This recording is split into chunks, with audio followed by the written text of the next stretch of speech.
rentre dans ce milieu de matinée dans des témoignages de territoires innovants. Et on est vraiment et particulièrement heureux de recevoir Laurent Gauze, vice-président effectivement de la Chambre de commerce et d'industrie et de Perpignan. Perpignan, entre cœur de ville et périphérie. Laurent, bonjour. Oui, bonjour Vincent, merci de me donner la parole et de faire parler de Perpignan.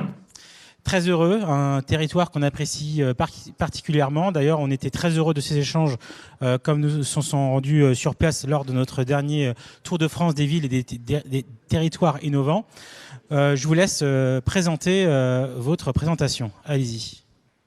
Merci Vincent. Je pense que je vais m'exonérer un peu, si vous le permettez, de la présentation et en tant que vice-président de la Chambre de commerce, mais aussi de l'agglomération, d'essayer en quelques minutes de vous faire, de vous transmettre l'ambition de notre territoire, de l'expliquer un peu à l'ensemble des auditeurs qui sont présents ce matin et de donner quelques pistes du développement que l'on veut donner dans Chambre de commerce, bien sûr, et de la métropole sur les 6 ans de mandat à venir et essayer de remplir la mission qui nous a été confiée par nos concitoyens. Perpignan, donc, vous savez tous, bien sûr, où ça se trouve, sur le sud de la France, sur le triangle entre Toulouse, Montpellier et Barcelone, et avec une ambition toujours présente et qu'on continue à développer sur la logistique. Et la force de Perpignan, c'est son positionnement géographique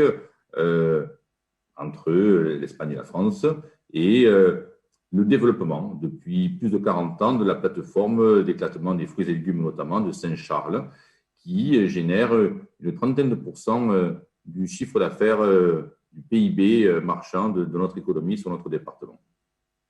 Sur ce, l'ambition que l'on doit développer, et c'est ce que je vais tenter de vous expliquer rapidement, ça se passe sur 2 plans. La mission qui m'a été confiée par le président de l'agglomération, Robert Villa, sur le développement et la stratégie des zones économiques, et également une concertation et une prise de conscience, et je pense que le forum d'aujourd'hui sur le sustainable, ça y répond également, sur une ambition concertée entre le développement des zones économiques propres à chaque communauté, chaque agglomération, à chaque ville, et le cœur de ville qui a souffert en France, qui continue toujours à souffrir, et qui doit être une préoccupation constante et présente des élus.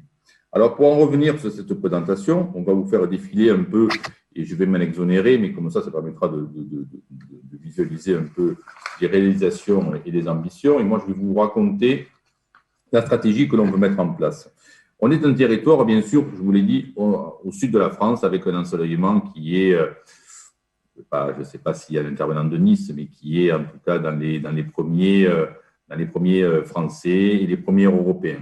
Bien entendu, on a la chance d'avoir le pôle de compétitivité d'Herbie, représenté par André Joffre, depuis déjà plusieurs années, qui nous a permis d'avoir une vraie ambition sur cette ressource naturelle qui est le soleil et les installations sur le photovoltaïque. Bien entendu, en dehors de ces installations, c'est un avantage concurrentiel aujourd'hui que l'on doit mettre en avant, et encore plus demain, sur le monde économique et sur la facilité et sur de permettre de pouvoir récupérer cette énergie créée et de pouvoir la redonner aux entreprises et d'en faire un territoire positif pour les entreprises. Donc, on est sur l'ensemble des zones économiques, on est sur une ambition d'énergie, le photovoltaïque, je vous l'ai dit, les éoliennes flottants, avec un beau projet qui est en développement accompagné par la région sur le CAT dans l'Aude et sur le Barcarès dans notre département. Et là aussi, c'est quelque chose, un attrait direct, parce que ça génère de l'économie, un attrait direct pour installer des entreprises, parce que ça leur permet d'accéder à un coût intéressant sur l'énergie, charge importante de toute entreprise. Et enfin, le parc éolien, vous n'êtes pas sans savoir que notre département, il y a la tramontane qui permet d'avoir cet ensoleillement et qui permet d'avoir une qualité de vie. Et donc là-dessus, voilà, on est l'écoparc catalan. Donc c'est les 3 dimensions importantes. On aurait pu parler de la biomasse et de l'ensemble des choses que l'on installe, tout ce qui est hydrogène également, qui est en cours de réflexion au niveau de l'agglomération.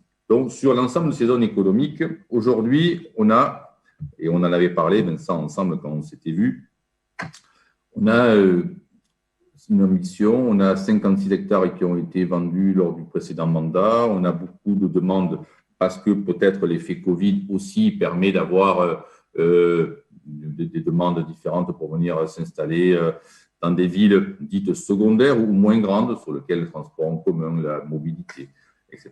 est plus facile à gérer.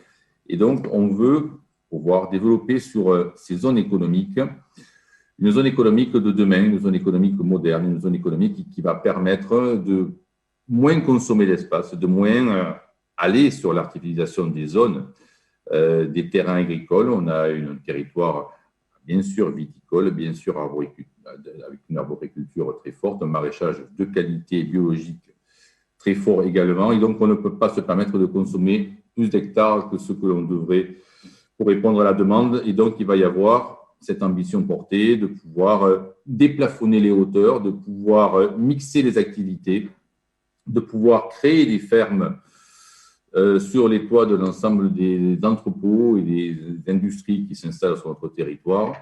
Et également, en parallèle, un travail, et c'est ce que je pense que vous avez intéressé, que l'on mène maintenant au niveau de l'agglomération sur l'ensemble du sort et de la destination des zones commerciales et des possibles friches des zones commerciales qu'il peut y avoir sur notre territoire, qu'il pourrait y avoir demain en tout cas, avec un mode de consommation différent, avec l'ensemble des plateformes qui vont changer la consommation, les habitudes de consommation des gens. Et donc, pour vous résumer, développement des zones économiques, toujours, intégration des modernités, du déplafonnement de hauteur, des mixités, des parkings relais, de la mobilité douce en zone économique, intérêt fort sur les zones commerciales pour pouvoir modéliser l'économie dans ces zones commerciales. Et puis enfin, et ça aussi je crois qu'on avait abordé, une réflexion qui est importante sur le fait qu'on ne peut pas pouvoir développer l'économie sans avoir un intérêt fort pour le cœur de ville. Et ça aussi, ça a fait partie, je crois que je vais communiquer les notes que l'on fait, les propositions que l'on fait aux habitants, à l'État également, sur une idée simple, de pouvoir dire qu'il faut avoir un développement harmonisé, cœur de ville et périphérie. Pour pouvoir avoir cet développement harmonisé, il faut pouvoir mettre l'influence, le pouvoir public, le pouvoir politique et décisionnel au milieu de ces décisions. Mais comment on fait? Eh bien, on bloque un peu l'ensemble du développement que l'on peut faire en périphérie, sur certaines activités, commerciales notamment, logistiques peut-être demain, et on permet de pouvoir débloquer en fonction d'un achat de foncier et un achat d'immeubles, de parcelles en cœur de ville à rénover. Et donc, ce déblocage se fait de façon harmonisée. On demande à un promoteur, à un investisseur, demain, d'acheter X mètres carrés en centre-ville. Et ces X mètres carrés en centre-ville vont lui permettre de développer et de se faire octroyer X mètres carrés en périphérie. Et donc, ce système qu'on avait étudié en faisant un peu de benchmarking, nous qui sommes du Sud, sur la ville de Porto, et pour ceux qui la connaissent, une ville qui avait un centre-ville ancien, très dégradé, et qui s'est rénové de façon très rapide et très pertinente en quelques années. C'est un système qu'on voudrait implanter sur notre territoire et permettre demain d'avoir les atouts que l'on a, je vous les ai déjà dit, le positionnement géostratégique des plus intéressants, mais également une réflexion concertée, harmonisée de la vie de demain que l'on doit à nos concitoyens, d'une vie sur laquelle le cœur de ville et la périphérie ne seront pas en opposition, mais seront un développement constant et parallèle, et sur lequel, avec un développement constant et parallèle, on peut bien sûr envisager une mobilité douce entre les différentes zones de la communauté urbaine, de cet espace de vie qui est chez nous la plaine du Roussillon. Et c'est cette ambition que l'on doit porter et que, bon, voilà, modestement, j'ai essayé de vous faire passer les quelques idées clés, les quelques idées qui sont sur la table aujourd'hui, qui, je pense, seront suivies des faits, sur lesquels, en tout cas, on aura 5 ans et quelques, avec cette période Covid, bien entendu, compliquée, à mettre en œuvre, mais en tout cas, l'ambition, elle est là.